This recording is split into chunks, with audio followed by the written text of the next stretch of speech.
Welcome everybody to Pastor Terry Collins here, all our South Point church members and extended family and friends. We welcome you here. This is the week leading up to Easter. We had a message, of course, on Palm Sunday, and then yesterday I shared a little bit about what happened on the Monday leading up to Easter week. And of course we use the traditional teaching with crucifixion on Friday. Good scholars even differ on that. But it is important for us to understand the Passion Week, as we call it, is more than just Palm Sunday, Easter Sunday, and Good Friday. There are many things that Jesus did, his final teachings before he was offered up as redemption and salvation for all of us. The Bible isn't written in strict chronological order, and certainly the Gospels, the Romans, and the Jewish people counted times different.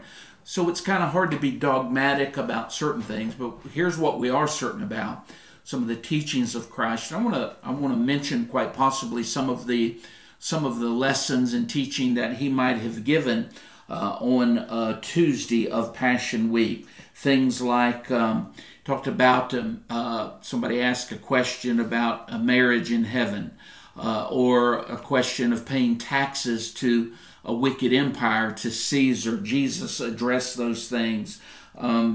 Things like the source of his authority. Also Tuesday possibly is the day that he spoke his woes to the Pharisees, some of his harshest language against the religiosity that they displayed, but not having the substance in the heart. Matthew 21:23 to 23:39, good Bible studies. Mark 11:27 to 12:44. We're going to be at the last part of those verses. Luke chapter 20, verse 1 through 21, verse number 4. Luke 21, 1 through 4 is parallel with the passage we're looking at for this Tuesday. And I want to focus on one event that happened that Jesus spoke on, and that is the poor widow and her casting in the 2 mites. It is found in verse 41 of Mark 12. We're going to stay in the book of Mark. Jesus sat over against the treasury and beheld how the people cast money into the treasury, and many that were rich cast in much. And there came a certain poor widow, and she threw in 2 mites, which make a farthing. And he called unto him his disciples, and saith unto them, Verily I say unto you, that this poor widow hath cast in more than all they which have cast into the treasury. For all they did cast in of their abundance, but she of her want and cast in all that she had, even all her living. And so here we have a quick little lesson by observation of what Jesus saw and made comment on, and that was this widow.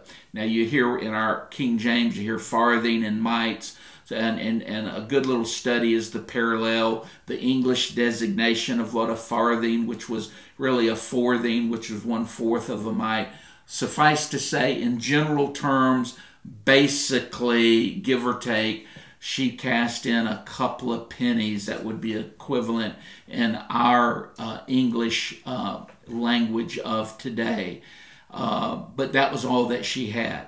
She cast in the smallest amount by actual amount, but she cast in the largest amount by percentage of what she had. In other words, Jesus said she cast in all of her abundance. And he made comparison in that way. And he showed us several things which we need to think about today on this Tuesday, that giving comes from the heart. Giving shows our desire to the Lord. Giving is an indicator, whether you want to believe it or not, of our true belief as a believer. If we believe that Jesus owns and is over all that we have, that includes everything, including our money. We don't talk about money a lot here at South Point because we've been blessed with people that do feel a need to give. It is still a Bible teaching. Let me just say this. At South Point, we have not missed a beat in our giving despite not meeting here at church.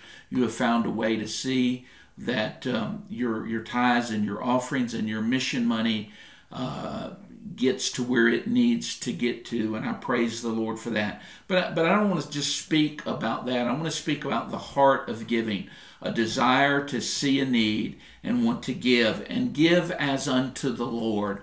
This woman cast all that she had because she saw that there was a need. Now, she was in need, but she had learned the great spiritual paradox that you get by giving and you receive by giving. And she gave of herself. The Bible speaks much about that.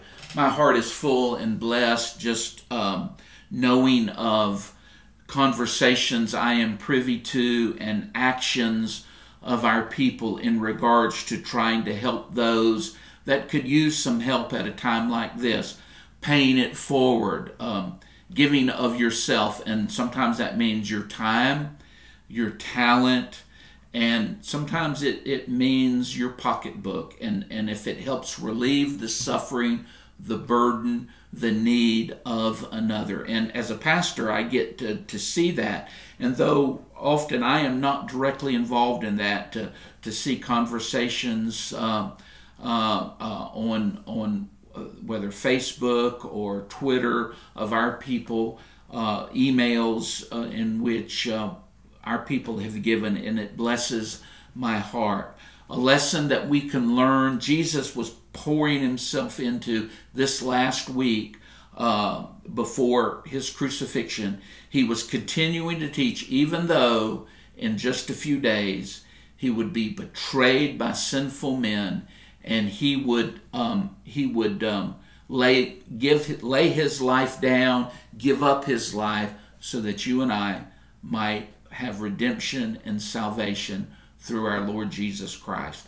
Now, each night I'm trying to give you a saying that would just good to remember, and I've got a couple of them here, and they come from a different era in world history, and that is World War II. Winston Churchill, who led England through that great world war, said this: "We make a living by what we get, but we make a life by what we give."